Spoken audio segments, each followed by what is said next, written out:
여러분 안녕하십니까, 김로벨TV입니다. 오늘도 선거 관련 얘기를 한번 해보겠습니다. 어느 당이 이길 것인가 같은 판세에 관련된 얘기가 아니라 선거 전략에 관한 얘기입니다.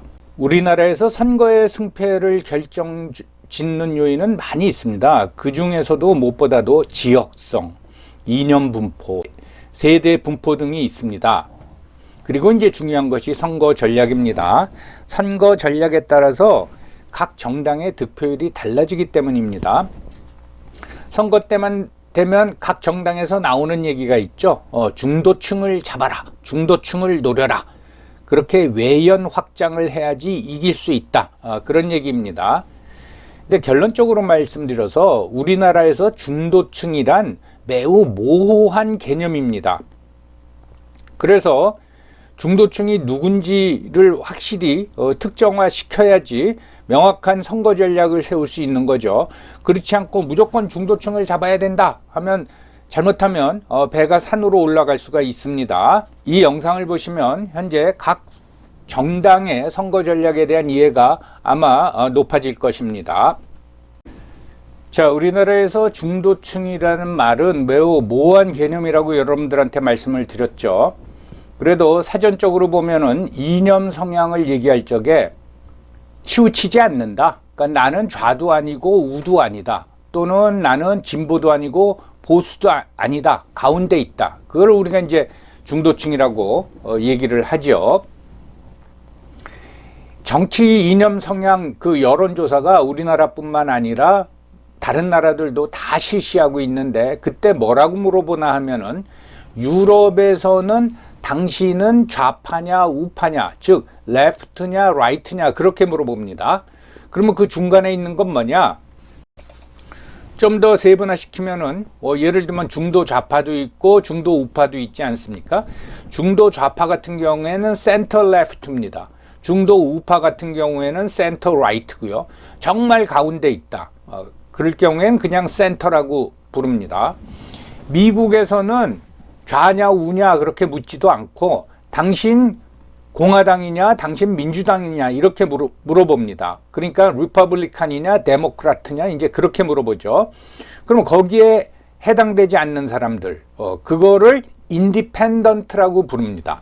그걸 기준으로 해서 미국 유권자들의 정치적 이념 성향을 구분을 합니다. 근데 희한하게도 한국만은 진보냐 보수냐 이렇게 물어봅니다. 이렇게 여론조사를 하는 나라는 전 세계에 거의 없습니다. 우리나라가 거의 유일하다고 하겠습니다. 이게 잘못됐다. 진보하고 보수가 무슨 정치적 이념이냐, 이거 좌파냐 우파냐라고 물어봐야 된다.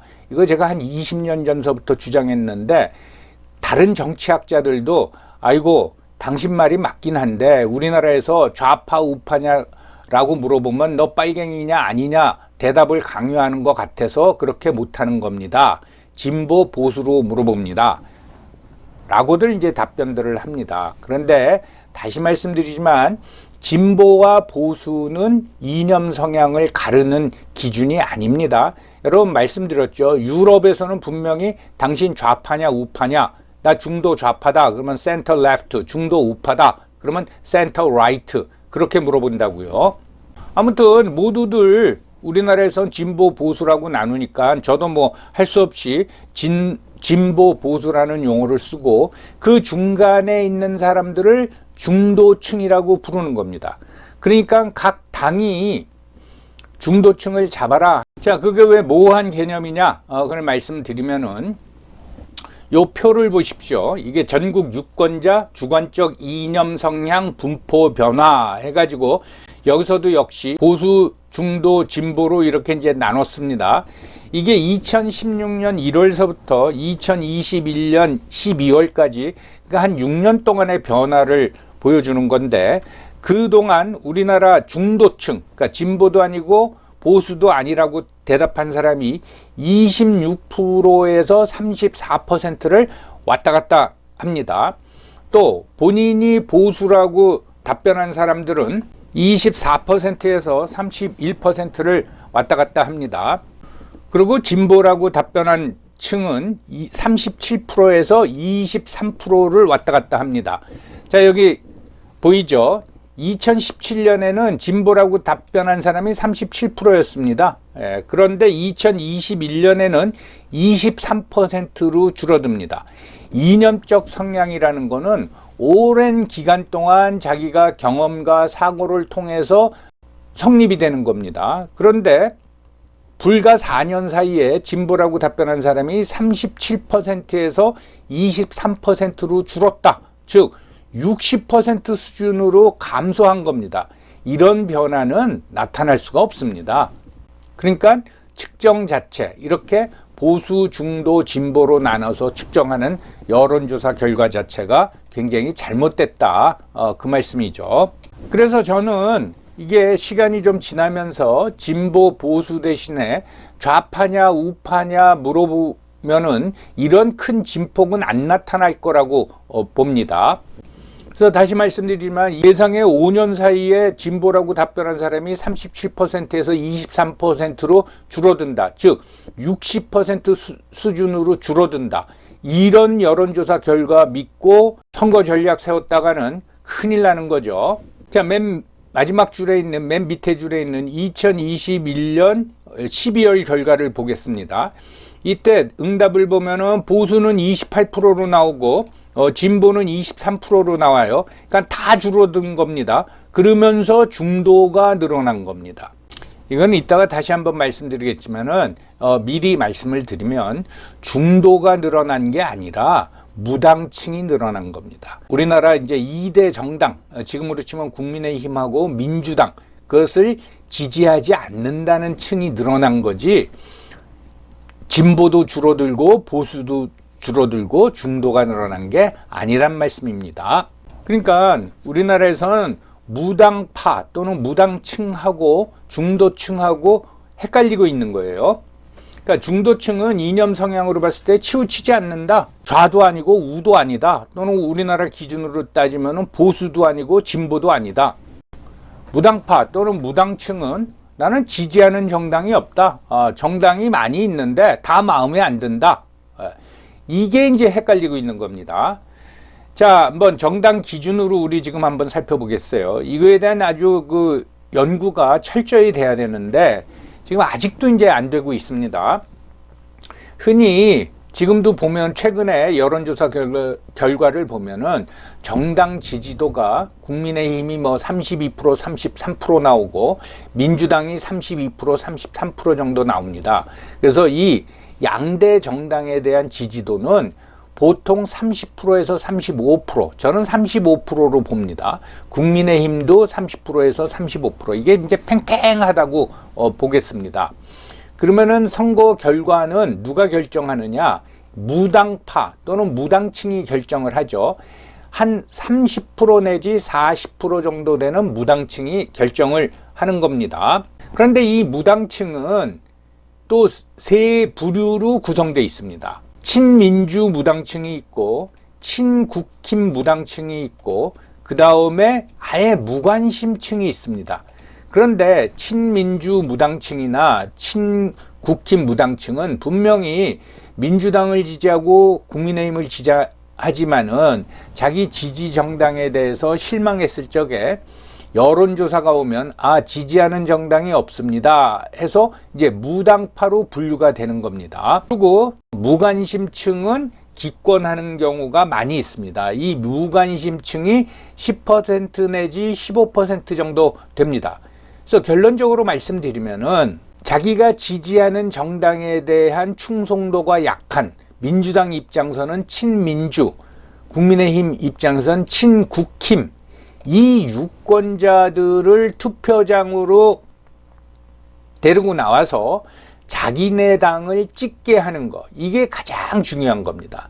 투표를 안 해버립니다. 그래서 그 정당의 득표율이 낮아지는 겁니다. 무관심층은 웬만해서는 투표장으로 끌어내오기도 힘들고 그 사람들로 하여금 자기 당을 찍게 하기가 굉장히 힘듭니다. 그래서 과연 이렇게 적극적인 민주당 지지자 또는 적극적인 국민의힘 지지자들의 투표율이 얼마나 될 것이냐, 이건 이제 과학적으로 분석해야 되는데 보통 한 80% 내지 90%는 투표장에 가서 반드시 자기가 지지하는 정당을 찍는다고 알려지고 있습니다. 그리고 좀 소극적인 지지자, 그러니까 친민주, 친국힘 유권자들은 뭐 한 50% 정도만 가서 찍는다고 알려져 있습니다. 그러니까 이런 친민주, 친국힘 유권자들의 투표율을 적극적 지지자들 수준으로 올려놓으면은 그 당은 굉장히 득표율이 올라가는 거죠. 그 밑에를 이제 다시 보겠습니다. 이념적 성향을 기준으로 보면은 맨 왼쪽이 적극 진보, 그리고 중간이 소극 진보, 그리고 그러니까 적극 진보는 유럽 기준으로 보면은 left라고 볼 수 있고 소극 진보는 center left라고 볼 수 있죠. 그리고 소극 보수, 유럽 기준으로는 center right, 적극 보수, 이건 right라고 볼 수 있습니다. 그 중간이 센터인데 이게 부동층입니다. 이게 스윙 보트. 현재 투표율이 낮지만은 그 중에 일부 사람들은 어느 선거에서는 진보 쪽을 찍고 또 어느 선거에서는 보수를 찍을 수도 있는 거. 그걸 이제 부동층이라 그러죠. 이런 스윙 보터가 분명히 존재하고 있습니다. 그래서 좀 길게 말씀드렸는데 결국은 이런 무관심층 또는 스윙 보터를 잡기는 이제 힘들고 결국은 자기네 지지 세력의 투표율을 제고시키는 게 그 정당의 득표율 제고의 관건이 된다 이겁니다. 그런데 무당층 또는 무당파 또는 중도층 이 가운데 있는 세력은 시간이 갈수록 양쪽, 그러니까 좌측과 우측 양쪽으로부터 배제가 됩니다. 그러니까 왕따가 돼버립니다. 그러면서 선거가 가까울수록 선택을 강요받죠. 그러니까 결국은 무당파라고 의견을 표출했던 친민주 세력은 민주당 쪽으로 가는 거고 친국힘 지지자들은 국민의힘 쪽으로 가는 거죠. 그러니까 막연하게 중도층을 공략한다라기보다는 원래 자기 편이었던 사람들이 적극적인 지지로 바꾸는 거, 그 전략이 필요한 겁니다. 그런데 이러한 의미를 제대로 해석하지 못하고 와 중도층이 30%가 넘어 그것을 겨냥해서 뭐 제3섹터 빅 텐트를 치겠다 하고 정당 차리면은 망하는 거죠. 그러니까 그러면 어떤 결론이 나옵니까? 무슨 중도층을 잡아라, 이거는 잘못된 전략이라는 거죠. 지지 세력의 투표율 제고가 관건이다. 이것도 뭐 제가 오래전서부터 주장한 건데 뭐 별로 받아들이지 않고 그 다음에 선거 때만 되면 중도층을 잡아라, 외연을 확장해야 된다. 그런 슬로건만 반복되고 있습니다. 참고로 이제 세대별 투표를 한번 보겠습니다. 이게 이제 2012년 국회의원 선거하고 2016년 국회의원 선거를 비교한 건데 2012년 국회의원 선거 투표율은 전체가 54.2%였습니다. 그리고 2016년에는 58%로 약 3.8%가 늘었습니다. 그런데 20대 전반의 투표율 상승은 9.9%, 그리고 20대 후반의 투표율 상승은 11.9%, 그리고 30대 전반의 투표율 상승은 7.1%로 나옵니다. 그러니까 이 세 집단은 전체 투표율 상승보다 더 많은 유권자들이 나와서 투표를 한 거죠. 그렇다면은 2016년도 선거에 큰 영향을 미친 거는 요 세 그룹, 즉 20대 전반, 20대 후반, 30대 전반입니다. 그렇다면은 선거 전략을 어디에다가 집중시켜야 됩니까? 이 20대 전체하고 30대 전반에 맞게 선거 전략을 세워가지고 이들의 지지를 유도할 수 있는 공약을 내걸어야 되는 거죠. 30대 후반은 2.9%가 늘었고 40대는 1.7%가 늘었으니까 평균보다도 못한 겁니다. 그리고 50대는 오히려 2016년도 투표율이 2012년도보다 1.6% 줄어들었습니다. 그러니까 투표를 더 많이 할 의향이 있는 사람들, 그게 바로 20대 전반, 20대 후반, 30대 전반이죠. 여기에 맞춰서 공약을 세워야 된다, 그 말씀이죠. 그러면 야, 그건 선거 끝나고 나서 확인이 되는 거지, 선거 기간 동안에 뭐 20대하고 30대 전반이 더 많이 투표를 할지 안 할지 어떻게 하느냐, 그러니까 그거를 예측하는 게 중요하다라는 겁니다. 그 분위기를 봐야죠. 이건 뭐 요즘 뭐 댓글이나 또는 그 여론조사를 해보면은 그런 조짐을 충분히 알 수가 있습니다. 그런 정교한 그 선거 전략을 세워야 된다, 이제 그 말씀입니다. 또 하나 이제 재밌는 통계가 있습니다. 이건 2012년도 대통령 선거하고 2022년도 대통령 선거의 투표율을 이제 비교를 했는데, 특히 20대, 30대를 중심으로 봤습니다. 여러분들이 잘 안 보이실지 모르겠지만 요 가운데 선을 중심으로 왼쪽은 남성들의 투표 성향을 보여주는 거고, 오른쪽은 여성들의 투표 성향을 보여주는 겁니다. 그리고 요 빨간색으로 돼 있는 것은 2022년도 윤석열 후보가 2012년도 박근혜 후보에 비해서 그 세대로부터 얼마나 더 많은 지지를 받았느냐, 그걸 보여주는 거고, 요 파란색은 2022년도 이재명 후보가 2012년도 문재인 후보에 비해서 얼마나 지지를 더 받았느냐, 그거를 보여주는 겁니다. 자, 30대에서 2012년 대통령 선거 때 20대 남성 투표 유권자의 62.2%가 문재인을 지지했습니다. 그러면 10년 후면은 2022년 대선, 10년 후에는 이 20대가 30대가 됐겠죠. 근데 2022년 대선에서 이재명 후보가 30대 남성 유권자로부터 받은 지지는 42.6%입니다. 그러니까 10년 전 20대가 30대가 돼서 투표를 할 적에는 문재인 후보에 대한 지지보다 이재명 후보에 대한 지지가 19.6% 줄어들었다는 거죠. 그러니까 똑같은 사람이라고 봐야 되는데 10년 전에는 문재인을 지지했던 20대가 30대가 돼서는 한 19%가 떨어져 나갔다라는 겁니다. 이거는 이제 스윙 보트, 이때는 이 사람 찍고 저 때는 저 사람 찍는, 그거를 엿볼 수가 있는 거죠.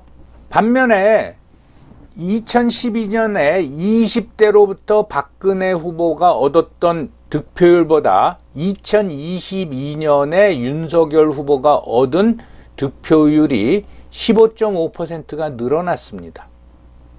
이건 뭐 전체 득표율하고는 관계없이 그 연령대에 투표한 사람들 기준으로 봤을 때 이렇게 늘어난 거죠. 그러니까 2022년 대선에서 이재명 후보는 30대에 대한 호소력을 잃어버린 겁니다. 그러니까 이런 자료를 면밀히 검토하고 이제 분석을 해야 되는 겁니다. 이 선거는 과학입니다. 물론 유권자는 누구를 찍을까 할 적에 수많은 변수가 게재가 돼가지고 결정을 내리지만은 그걸 분석하는 건 그건 과학이란 말이죠. 근데 각 정당이 이런데 별로 관심이 없어요. 이런 얘기 해야 듣지도 않습니다. 저는 이번 선거에서도 30대가 굉장히 중요하다고 생각합니다. 그렇다면은 무슨 특정화할 수 없는 뭐 중도층을 잡아라 그런 게 아니라 30대 남녀한테 호소할 수 있는 공약이 뭔가, 이 각 정당이 그걸 집중적으로 개발해야 된다고 봅니다. 그런데 그런 게 안 보이죠. 여러분 한번 생각해 보십시오. 30대 남녀들이 솔깃할 수 있는 공약은 뭘까요? 꽤 많이 있습니다. 뭐 이런저런 얘기를 이제 말씀드렸는데요. 그렇다면 선거 전략을 어떻게 세울 것인가? 그걸 한번 살펴보겠죠. 아까도 말씀드렸지만 흔히 선거 전략은 두 가지로 나눠집니다. 기본 축이 결집론이냐 확장론이냐. 이거를 다른 흔한 말로는 뭐 집토끼냐 산토끼냐 이렇게 나눠지는데, 결집론은 이제 집토끼론입니다. 그러니까 우리 지지 세력만 똘똘 뭉치게 해서 투표장으로 데리고 나와도 우리가 이긴다. 그게 중요하다. 그게 이제 결집론이고, 아니다. 외연을 확장해야 된다. 이게 확장론입니다. 그래서 산토끼론입니다. 그래서 선거 끝나고 나면은 이런 얘기가 항상 나옵니다. 야, 산토끼 잡으러 가서 산 헤매다가 집에 왔더니 집토끼가 다 도망갔더라. 이제 그런 얘기가 있는데, 이 결집론은 확고합니다. 자기네가 지지를 호소할 수 있는 집단도 분명히 특정할 수가 있는 거죠. 그래서 이 지지 세력을 결집시켜야 되기 때문에 상대 정당에 대한 어떤 네거티브 전략으로 나갑니다. 근데 중도층을 잡아라 라는 확장론은 그 대상이 모호합니다. 그리고 포괄적으로 접근을 해야 됩니다. 이 사람도 중도층 같고 저 사람도 중도층 같고 포괄적으로 접근을 해야 되기 때문에 정책의 일관성을 결여하기가 쉽습니다. 그랬을 적에는 자기 지지 세력도 투표장으로 안 나오는 경우도 있습니다. 그리고 이제 좌파 정당은 제 표현으로 좌파 정당입니다. 이념적 경직성으로 확장론이 불가합니다. 여러분, 민주당이나 무슨 우리나라 좌파 정당이 남북 대결 구도를 강화하겠다, 그런 정책을 내세울 수는 없습니다. 그러니까 이제 결집론에 매달릴 수밖에 없기 때문에 우리나라 이제 진보 정당 또는 좌파 정당은 선거 때만 되면 아주 지금 상황 같은 경우에는 뭐 김건희 여사를 악마화한다던가 이승만하고 박정희를 그렇게 씹어대는 겁니다. 그럼으로써 자기네 지지 세력을 이제 결집시키려는 거죠. 그리고 이런 정책적으로 이제 한계가 있기 때문에 지역 연대를 추구합니다. 그래서 PK 호남 연대가 2002년도 대통령 선거에서도 승리를 거뒀고 2017년 대통령 선거에서도 승리를 거뒀고 이번 국회의원 선거도 이거를 다시 복원시키려고 이제 노력을 하는 거죠.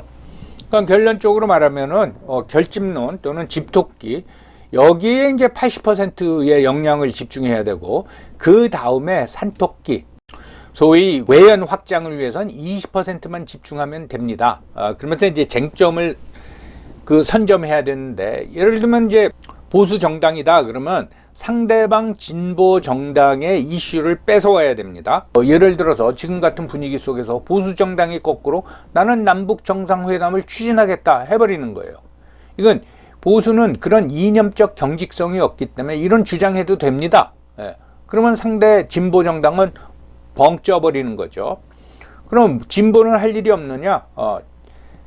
집토끼에 대해서는 80%를 집중하고 산토끼에 대해서 20%의 역량을 할애한다 그러면은, 거꾸로 진보는 우리 안보를 위해서 국방비를 20% 증강하겠다. 그리고 F-35 50대 추가로 도입하겠다. 요거 하나만 딱 하면 됩니다. 더 이상 나가면은 자기네 지지 세력이 헷갈립니다. 이제 이런 전략을 써야 된다는 거죠. 그러나 저러나 결국은 자기네 적극적 지지자건 또는 소극적 지지자건 이런 지지 세력의 투표율 제고가 관건이라 이 말씀입니다. 그러다 보니까 최근 투표일을 얼마 앞두고 양당 이걸 느낀 거죠. 그래서 소위 말해서 자기네 지지 세력을 앵그리 보우터로 만들고 있는 거죠. 화나게 만드는 거죠. 그래서 안 되겠다. 이번엔 가서 꼭 투표를 해야겠다. 그런 전략을 모두 다 쓰고 있습니다. 자, 과연 어느 당이 자기네 지지자들을 더 화나게 만들어 가지고 그 투표율을 제고시킬지 굉장히 이제 궁금합니다. 자, 여러분, 어제부터 여론조사 결과 공표가 금지되었죠. 그래서 다음 주 수요일까지는 깜깜이 선거가 진행이 됩니다. 지난 영상에서 말씀드렸지만 이번 국회의원 선거는 그 결과가 국제 정세와 지정학적 형세에도 큰 영향을 미치는 선거입니다. 이 영상을 보시는 분들은 잘 판단하셔서 선택을 해 주시기 바랍니다. 꼭 투표는 하셔야 됩니다. 지금까지 시청해 주셔서 감사합니다.